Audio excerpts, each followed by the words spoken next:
반갑습니다. 여러분, 오늘도 예배하며 하나님께 찬양하시는 여러분들의 삶과 가정 가운데 하나님의 놀라운 은총과 평안, 십자가의 능력이 함께 하시기를 주님의 이름으로 소망합니다. 여러분, 혹시 인생을 살면서 참 인생살이가 힘들구나, 이번에는 도저히 안 되겠다라는 생각을 해보신 적이 있으십니까?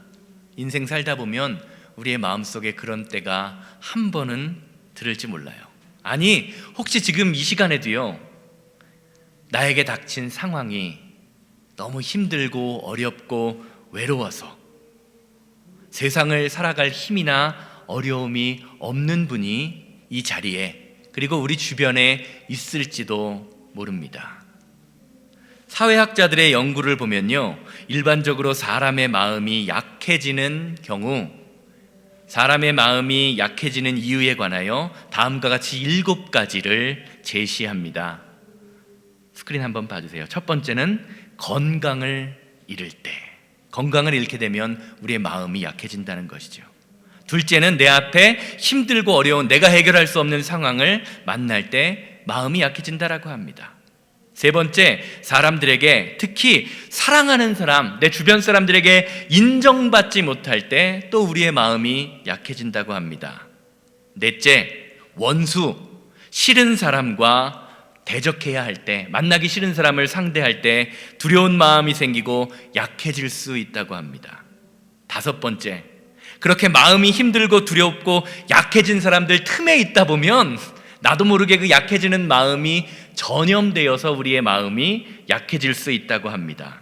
여섯 번째, 자신의 미래의 일과 사명에 직면할 때, 그리고 그 사명 가운데 한없이 내가 작아 보일 때 자신감이 약해지고 마음이 두려워지고 힘들고 어려워진다라고 합니다. 일곱 번째, 알 수 없는 세계, 미지의 세계를 꿈꾸는 일을 당면할 때 우리의 마음에 두려움이 앞서고 마음이 약해질 수 있다라고 이야기합니다. 어떻게 여러분 동의가 되시나요? 건강을 잃고 힘들고 어려운 상황, 사람을 상대하기가 힘들고 어려울 때가 우리의 삶 가운데에는 참 많이 있죠.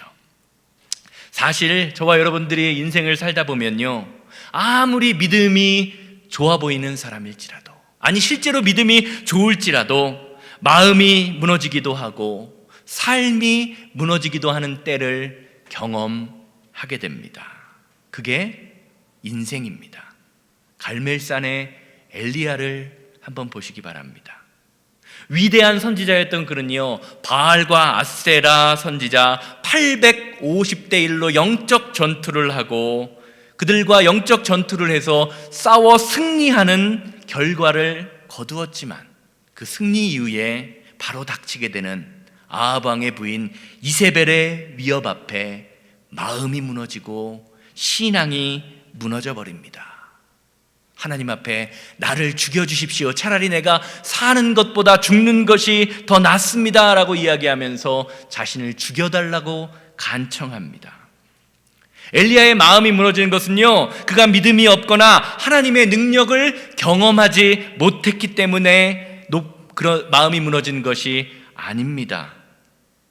엘리야의 모습을 보면서 우리의 모습을 보아야 합니다. 원래 인간이 그렇게 약하고 부족한 존재라는 것입니다. 너나 할 것 없이 힘들고 어려운 상황에서 상황을 바라보면 무너진다라는 것입니다. 여러분 어떠십니까? 살면서 많이 넘어져 보셨죠? 많이 쓰러져 보셨죠? 영적으로. 그리고 우리의 삶이 정말 망가진 것 같은, 그렇게 느꼈던 적이 참 많이 있을지 모릅니다. 우리는요, 누구나 다 넘어집니다. 그게 인간입니다. 그렇게 성도에게는요, 넘어짐보다 더 중요한 것이 있습니다. 바로 어떻게 그것을 딛고 일어서는가 하는 것이죠. 2022년이 이제 한 달도 남지 않았습니다. 우리 2022년 우리 교회의 목표가 무엇이었죠? 다시 일어서자. 다시 일어서자. 어떻게 여러분 어떠십니까? 2022년 코로나로 무너졌던 여러분들의 삶과 예배와 사업장 그리고 인생이 얼마나 일어났다라고 생각하십니까? 잠언 24장 16절 말씀 다시 한번 보십니다. 다시 한번 다 같이 읽겠습니다. 대저 의인은 7번 넘어질지라도 다시 일어나려니와 악인은 재앙으로 말미암아 엎드려지느니라. 예전에도 말씀드린 것 같은데 7은 완전수, 성경에서 말하는 완전수입니다. 7번 넘어졌다라는 것은요, 사람이 보기에는 완전히 넘어졌다, 다시 일어날 수 없을 것처럼 보이는 것을 의미합니다. 그러나 성경은요, 우리의 마음의 중심이 하나님께 있다면, 그래서 하나님이 우리를 의인 삼아주시는 그 십자가의 은혜가 있다면요, 하나님께서 저와 여러분들의 인생을, 삶을 회복시켜 주실 것이다라고 약속해 주고 계십니다. 우리 앞에 있는 질병이나 어려움이나 아픔과 상처 같은 것들이 문제가 아니라는 것입니다. 사랑하는 여러분, 혹시 지금 이 시간 꼴 보기 싫은 상황이나 꼴 보기 싫은 인간 때문에 마음이 무너지고 신앙이 무너져 내리셨습니까? 오늘 이 시간 하나님을 온전히 예배함으로 우리의 부서진 마음, 그 아픔의 상처가 회복되는 귀한 시간 되기를 주님의 이름으로 소망합니다. 혹시 질병 가운데 있다면 예수 그리스도의 그 십자가의 은혜, 십자가의 능력으로 말미암아 질병 가운데 회복되는 능력의 역사가 오늘 예배를 통하여 드러나게 되기를 주님의 이름으로 소망합니다. 이처럼 하나님의 말씀은요, 저와 여러분들의 삶을 회복시켜 세상을 이겨낼 수 있는, 세상을 정복할 수 있는 힘과 능력과 권세를 줍니다. 그런데 세상을 살다 보면요, 하나님의 말씀 이외에도 우리가 회복되는 길이 있음을 종종 경험하게 됩니다. 그것은 바로 우리의 깊은 마음을 담은 칭찬과 격려의 말들입니다. 왜냐하면 하나님께서는 사람을 통하여 역사하시기 때문입니다. 잠언 27장 21절 말씀 함께 보기 원합니다. 도가니로 은을, 풀무로 금을, 칭찬으로 무엇을? 사람을 단련하느니라. 성경이 말하는 것이 무엇입니까?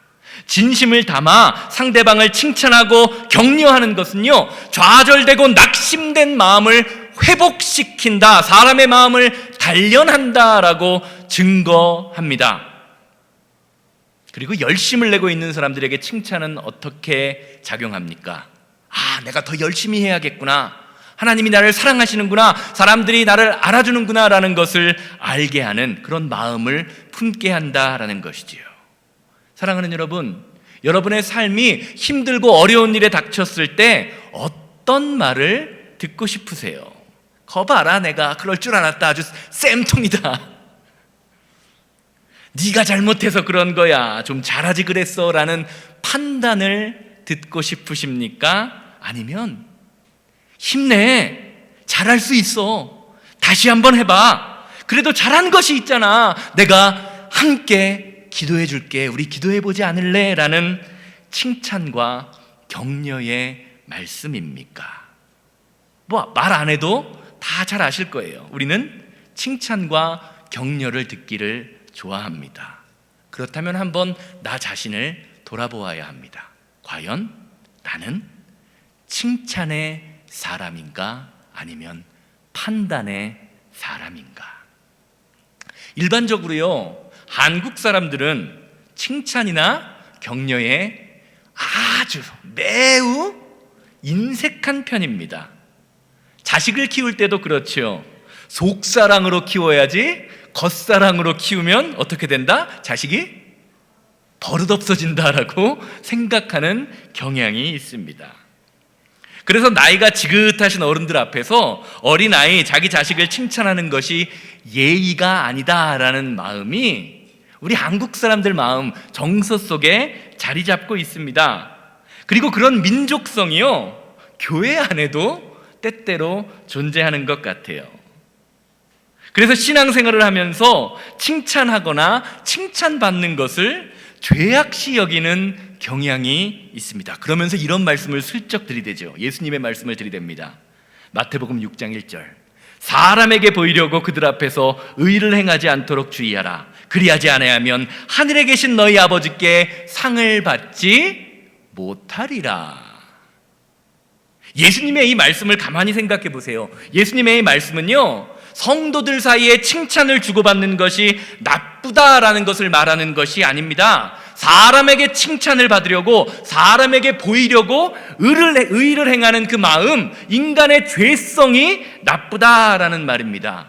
오히려 성경을 보면요, 성경은 오히려 아무에게나 일을 맡기지 말고 사람들에게 칭찬받는 사람에게 하나님의 일을 맡기라고 말씀합니다. 사도행전 6장 3절 말씀 보시기 바랍니다.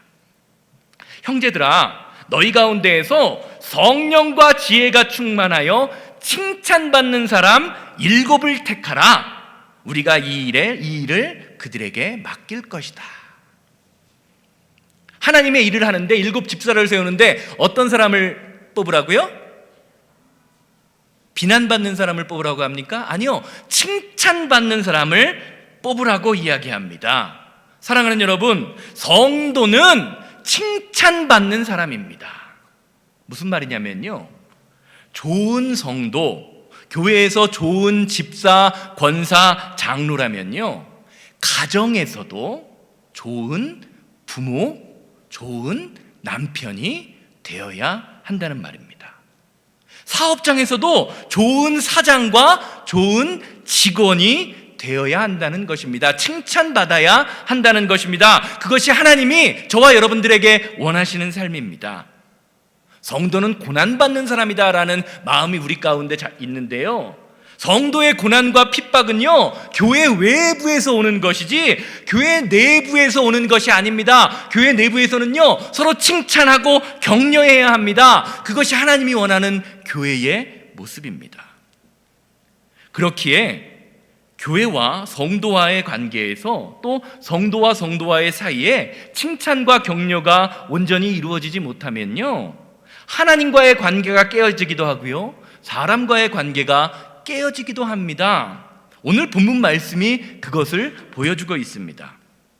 오늘 본문 말씀은요, 엘리 제사장 시대에 블레셋에게 빼앗겼던 법궤 혹은 언약궤라고 했던 것이 빼앗긴 지 100년 4개월 만에 이스라엘로 다시 돌아오는 장면을 보여주는, 설명하는 장면입니다. 그런데 빼앗겼던 법궤가 돌아온다고 기뻐하는 다윗 왕의 행동을 보고요, 칭찬과 격려를 하기보다 불평과 비난을 하는 한 사람이 있는 것을 보게 됩니다. 그것은 바로 다윗의 아내 미갈입니다.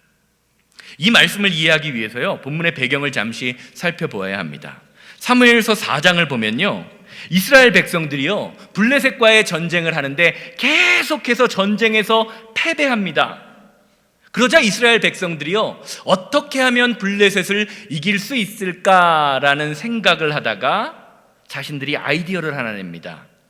출애굽 당시에 전쟁을 할 때에 법궤, 하나님의 언약궤를 가지고 앞세워서 언약궤가 맨 앞에 나가서 전쟁을 하면 하나님이 승리를 주셨더라라고 하는 그 말씀을 생각해서요, 블레셋과의 전쟁에서도 법궤를 맨 앞에 들고 나가면 우리가 전쟁에서 승리할 것이다라는 생각을 합니다. 그런데 이것은요, 이스라엘 백성의 커다란 판단 미스였습니다. 과거 이스라엘 백성들이 법궤를 앞세워 승리할 수 있었던 이유가 무엇일까요? 그것은요, 법궤를 앞서서 전투에 나가라라는 것이 하나님의 명령이었기 때문입니다. 하나님의 말씀이었기 때문입니다. 그리고 그 말씀에 순종했을 때 하나님이 이스라엘 백성들에게 승리를 주신 것입니다. 그런데 시간이 한참 지나고 난 후에 이스라엘 백성들은 하나님 말씀에 순종하지도 않으면서 법궤를 무슨 부정마냥 사용하고 싶었던 것입니다. 하나님은 그런 이스라엘 백성들의 행동을 기뻐하지 않으셨습니다. 그래서 어떻게 됐을까요? 이스라엘 백성들은요, 전쟁에서 완전히 처참하게 패합니다. 그리고 법궤까지 블레셋에 빼앗겨 버립니다. 법궤를 앞세워 나갔음에도 전쟁에서 패하자 이스라엘 백성들은 속으로 이렇게 생각했을지 몰라요. 아, 이제 하나님의 법궤, 하나님의 언약궤에도 하나님의 임재하심이 다 사라져 버렸구나. 그런데 이 법궤가요, 참 신기하게도요, 블레셋에 가서 하나님의 영광을 드러냅니다. 법궤를 빼앗은 블레셋 백성들은요, 법궤가 신성한 물건이라고 생각해서 자신들의 자신들이 섬기는 우상인 다곤 신전에, 다곤이라는 신전에 그 법궤를 갖다 듭니다. 그런데 그 밤 사이에 어떤 일이 일어나냐면요, 다곤 신상의 목과 팔이 똑 부러져 버리는 그런 역사가 일어납니다. 또한 블레셋 사람들이 언약궤를 쳐다보기만 해도 죽는 일들이 일어납니다. 결국 블레셋은요, 법궤를 사람들이 없는 한대에, 사람들이 보지 않는 곳에 방치하다가 100년 만에 이스라엘에게 돌려주기로 합니다. 그래서 언약궤가 돌아오는 그날, 다윗이 그 언약궤가 들어오는 것을 보고 기뻐서 춤을 추다가 자신의 옷이 벗겨진 줄도 모르고 덩실덩실 벌거벗고 춤을 추는 일이 일어난 것입니다. 그리고 그것을 보고 다윗의 부인이었던 미갈이 왕체면에 자신의 신하와 부인들 앞에서, 여종들 앞에서 벌거벗고 춤을 추었다라고 속으로 업신여깁니다. 16절과 20절 말씀 함께 보시기 바랍니다. 여호와의 궤가 다윗성으로 들어올 때에 사울의 딸 미갈이 창으로 내다보다가 다윗 왕이 여호와 앞에서 뛰놀며 춤추는 것을 보고 심중에 그를 업신여기니라. 20절로 넘어갑니다. 다윗이 자기 가족에게 축복하러 돌아오매 사울의 딸 미갈이 나와서 다윗을 맞으며 이르되, 이스라엘 왕이 오늘 어떻게 영화로우신지 방탕한 자가 염치 없이 자기 몸을 드러내는 것처럼 오늘 그의 신복의 계집종의 눈앞에서 몸을 드러내셨도다 하니. 성경을 가만히 보면요, 성경은요, 다윗의 행동을 16절 말씀 보면 누구 앞에서 춤을 추었다라고 이야기하고 있죠? 여호와 앞에서 춤을 추었다라고 설명합니다. 그리고 그의 아내 미갈은요, 여호와 앞에서 뛰놀며 춤추고 있는 다윗을 업신여겼다라고 말하고 있습니다. 즉 오늘 말씀이 말하는 것은 무엇이냐? 미갈이 업신여긴 것은 다윗이 아니라 누구를 업신여겼다는 거예요? 그 하나님 앞에서 춤추고 있었기 때문에 하나님을 업신여겼다라고 간접적으로 설명하고 있습니다. 사랑하는 여러분, 하나님의 사람이나 하나님의 일을 업신여기는 것은요, 하나님을 업신여기는 것과 똑같은 것입니다. 그렇기에 내 생각이라고 해서 또는 내 입에서 나오는 말이라고 해서 함부로 내뱉고 판단해서는 안 되는 것입니다. 아무 생각 없이 함부로 내뱉다가 하나님을 업신여기는 사람이요, 저와 여러분들이 될 수도 있다는 것이지요. 함부로 판단하는 것, 함부로 우리의 말을 내뱉는 것이 이렇게 무서운 것입니다. 심리학자들은요, 사람들이 다른 사람을 비판을 잘하는 사람들이 있잖아요. 우리가 살다 보면 비판을 잘하는 사람들이 다른 사람을 비판하는 이유에 관하여 이렇게 말합니다. 비판을 잘하는 사람이 비판을 하는 이유는 자신의 삶의 결함을 감추기 위해서다. 자신의 삶에 결함이 가장 많은 사람이 가장 많이 비판한다라고 말합니다. 쉽게 말하면 내 삶에 있는 결함을 감추기 위해서 다른 사람을 비판함으로 자신의 결함을 감추려고 한다라는 것입니다. 사랑하는 여러분, 여러분이 교회 안에서 또 가정에서 사업장에서 선한 행동을 하다가 하나님의 일을 하다가 비판받아 보신 적 있으십니까? 참 그러면 마음이 힘들고 어렵습니다. 내 의가, 내 뜻은 알아주지도 못하는 그 사람이 서러울 때가 있습니다. 아마 여러분들도 그런 경험이 있으실지 모릅니다. 앞으로는요, 그런 일 당하면 이렇게 생각해 보시기 바랍니다. 저 따라해 주세요. 저 인간이 결함이 많구나. 저 인간이 허물이 많구나. 그렇게 생각하면 된다는 거예요. 그렇게 생각해 보시기 바랍니다. 그러면 좀 나아질 수도 있어요. 미갈의 모습을 보세요. 다윗을 향한 미갈의 평가는요, 하나님의 마음과는, 하나님의 뜻과는 전혀 상관이 없는 것입니다. 자기 중심적인 생각이라는 말입니다. 이방 민족에게 빼앗겼던 법궤가 100년 만에 이스라엘로 돌아오니 얼마나 기쁜 상황입니까? 사실 인간적으로 생각하면요, 다윗의 행동은 미갈의 말처럼 바보 같아 보이고 체면도 모르는 염치 없는 사람으로 느껴질 수도 있습니다. 부정할 수 없는 눈에 보이는 사실입니다. 그런데 미갈이 법궤가 돌아오는 것을 기뻐하는 다윗을 보면서 한 가지 깨닫지 못하고 있는 사실이 있습니다. 바로 하나님을 향한 다윗의 마음과 하나님을 향한 다윗의 믿음입니다. 눈에 보이는 것만으로 사람을 판단했다는 것이죠. 오늘 함께 읽은 본문 말씀 14절 말씀을 보면요, 다윗이 여호와 앞에 춤을 출 때 다윗은 베옷을 입었다라고 증거합니다. 다윗이 여호와 앞에서 힘을 다하여 춤을 추는데 그때 왜 다윗이 베옷을 입었더라. 그냥 춤을 추는 것도 아니고 힘을 다하여 춤을 추고 있고, 그때 왜 다윗이 베옷을 입었다라고 말합니다. 베옷은요, 당시 왕이 입는 옷이 아닙니다. 평민이 입던 옷입니다. 하나님의 법궤를 맞이하면서 왕이 입는 옷을 입지 않고 다윗이 평민이 입는 베옷을 입었다는 것은요, 다윗이 뜻하는 바가 있는 거예요. 무엇입니까? 하나님만이 나의 왕이 되심을, 하나님만이 이스라엘 백성의 왕이 되심을 고백하는 그 고백이 베옷 속에 담겨 있는 것입니다. 상징적으로 드러납니다. 그런데 미갈은요, 그런 다윗의 마음을 몰랐습니다. 한 침대에서 같이 자고 같이 밥 먹고 해도 그 사람의 마음을 알지 못했던 것입니다. 마음은 모르고 겉모습만을 보고 사람을, 다윗을 판단하니까 하나님을 위한 다윗의 감사와 찬양, 그 춤추는 것이요, 미갈에게는 허물로 보였던 것입니다. 어느 목사님의 사모님이 계셨는데 그 사모님이 아주 내성적이고 말이 없으셨대요. 그래서 목사님께서 사모님께 이런 권면을 한번 했다고 합니다. 여보, 나랑 같이 신방을 가면 가만히 말없이 있지 말고 그 집에 대해서 무엇이든지 좀 칭찬을 해줘봐요.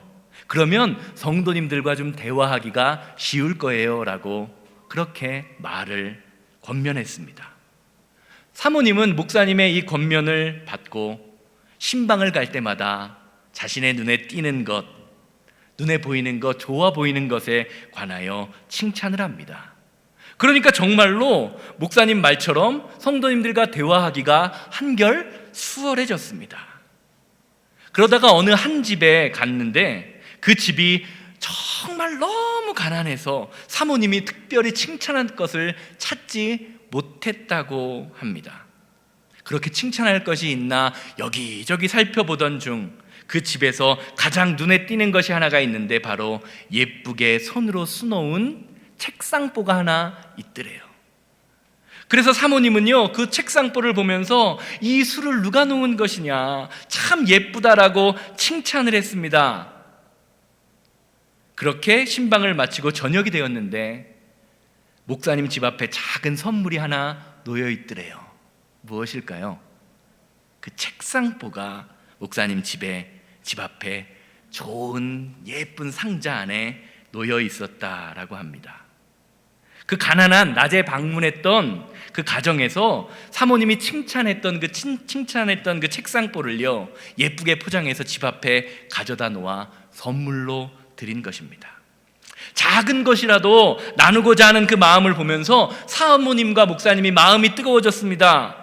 그리고 그 가정을 위해서 뜨겁게 기도해 주셨다라고 합니다. 그런데 그 다음 주부터 교회 안에 말이 돌기 시작합니다. 목사님 사모가 얼마나 욕심이 많은지 가난한 집에 책상볼을 뺏어왔다라는 소문이 돌기 시작했대요. 말을 좋아하는 성도들이 모여서 수근수근한 것입니다. 속사정을 모르고요 눈에 보이는 상황으로만 판단한 것입니다. 한번 앞에 있는 그림 한번 보시기 바랍니다. 스크린에 그림 한번 보여주세요. 앞에 뭐가 보이나요? 사선으로 그려져 있는 선들이 여러 개 있는 것이 보이시지 않습니까? 그런데요 이게요 가만히 자를 대놓고 평행선을 재보면요 이게 사선이 아니라 직선이라고 합니다. 검은색과 하얀색이요 얼기설기 설겨 있으니까 우리 눈이요 직선을 잘못 뇌에서 받아들여서 사선으로 보이게 만드는 것입니다. 이것이요 우리 눈에 보이는 한계요 인간의 한계입니다. 똑바로 된 것조차 똑바로 보지 못하는 눈이, 귀가 저와 여러분들의 모습이라는 것입니다. 사랑하는 여러분, 우리가 인생을 살다 보면요 눈에 보이는 게 다가 아닌 때가 있습니다. 오늘 우리가 읽었던 교동문 말씀을 봐도요 예수님이 이 땅에 다시 오시는 그날 예수님께서 우리를 판단하실 때 보이는 대로 판단하시지 않고 들리는 대로 판단하시지 않고 하나님의 공의로 하나님의 말씀대로 판단하시겠다고 말씀하고 계십니다. 그러기에 우리는요 때로는 상대방의 언행이 마음에 들지 않더라도 그 사람의 언행을 함부로 판단해서는 안 됩니다. 마음의 중심을 보고요 신앙의 중심을 봐야 합니다. 칭찬할 만한 믿음의 눈이 없으면요 차라리 어떻게 해야 돼요? 입을 꽉, 예전에 장로님께서 지포를 채우라 그러시던데 입을 꽉 다물어야 합니다. 그렇지 않으면요 사람과의 관계도 깨어지고 하나님과의 관계도 깨어집니다. 20절 말씀 다시 한번 보세요. 다윗이 자기 가족에게 축복하러 돌아오매 사울의 딸 미갈이 나와서 다윗을 맞으며 이르되 이스라엘 왕이 오늘 어떻게 영화로우시든지 방탕한 자가 염치 없이 자기의 몸을 드러내는 것처럼 오늘 그의 신복의 계집종의 종들의 눈앞에서 몸을 드러내셨다 하니 언약궤가 들어오는 것을 보고 너무나 기뻤던 다윗은요 자기 옷이 벗어지는 줄도 모르고 춤을 추었습니다. 그리고 하나님 앞에 번제와 화목제와 감사를 드리고 찬송을 드리고 고기와 떡을 백성들에게 나눠주면서 사람들을 마음껏 축복했다고 성경은 증거합니다. 그리고 백성들을 축복했으니 이제는 자신의 가족들을 축복하고 싶은 마음에 기쁜 마음에 자신의 집에 들어옵니다. 한번 생각해 보시기 바랍니다. 백성들, 물론 사랑하는 백성들이지만 일면식이 없을 수도 있잖아요. 그 백성들을 축복했으니 사랑하는 가족들은 얼마나 더 축복하고 싶었겠습니까? 그런데 그때요 자신의 아내 미갈이요 자신의 속에 있는 마음을 토해냅니다. 이스라엘 왕이 얼마나 영화로우신지 비꼬는 거잖아요. 당신이 얼마나 영화롭기에 방탕한 자가 염치 없이 자기의 몸을 드러내는 것처럼 오늘 그의 신복들의 계집종들 앞에서 눈앞에서 자신의 벌거벗은 몸을 드러내는 것도 마다하지 않습니까? 비꼬는 겁니다. 그리고 성경은요 그렇게 비꼬았던 미갈의 결과를 다음과 같이 증거합니다. 23절 말씀 함께 보시기 바랍니다. 그러므로 사울의 딸 미갈이 죽는 날까지 그에게 자식이 없느니라. 방금 읽은 사무엘하 6장 23절은요, 두 가지 의미로 해석할 수 있습니다. 첫 번째는 이 말의 결과로 인하여, 20절 말씀의 결과로 인하여 다윗과 미갈의 관계가 깨어졌다라는 것이죠. 쉽게 말하면 다윗이 축복하러 막 룰루라라 축복하고 싶어서 들어갔는데 자신을 비난하는, 자신의 마음을 알아주지 못하는 아내 미갈에게 정내미가 뚝 떨어져서 평생 동안 잠자리를 같이 하지 않았기 때문에 아이가 생기지 않았다라고 해석할 수 있습니다. 사람과의 관계가 깨어진 것입니다. 두 번째는요, 하나님과의 관계의 깨어짐입니다. 성경이 쓰여진 고대 근동 지방에서는요, 겉으로 보기에 멀쩡한 여인이 아이를 낳지 못하는 것을 신의 저주, 하나님의 저주라고 생각했습니다. 이런 점에서 미갈의 행동 이후에 미갈의 행동을 그러므로라고 표현했다라는 것은요, 미갈이 다윗에게 칭찬과 격려의 말 대신 불만과 불평하라는 그 지적하다가 하나님과의 관계, 왜요? 아까 처음 봤던 것처럼 하나님 앞에서 칭찬하는 그 다윗을 보고 하나님을 비난했기에 하나님과의 관계가 깨어졌음을 성경이 말하는 것으로 해석할 수 있습니다. 칭찬 한 번 하지 않고 비난 한 번 잘못했다가 하나님과의 관계도 깨어지고 사람과의 관계도 깨어졌다라는 것, 이것이 성경이 말하는 입술의 능력입니다. 사랑하는 여러분, 여러분들의 말 한마디가요, 사람과의 관계 그리고 하나님과의 관계를 좌우합니다. 믿으십니까? 그래서 예수님께서도요, 예수님의 사역을 보면요, 당신의 사역을 하시는 동안에 사람들에게 위로와 칭찬과 격려의 말씀으로 사람을 세우셨음을 보게 됩니다. 예수님을 메시아로 믿는 믿음의 사람들에게는요, 내가 이스라엘에서 이보다 더 큰 믿음을 본 적이 없다라고 말씀하시는 것을 종종 보게 됩니다. 또는 내 믿음이 너를 구원하였다라는 말씀도 참 많이 하십니다. 이런 말씀을 통하여서 사람들에게 칭찬과 격려를 해주고 계십니다.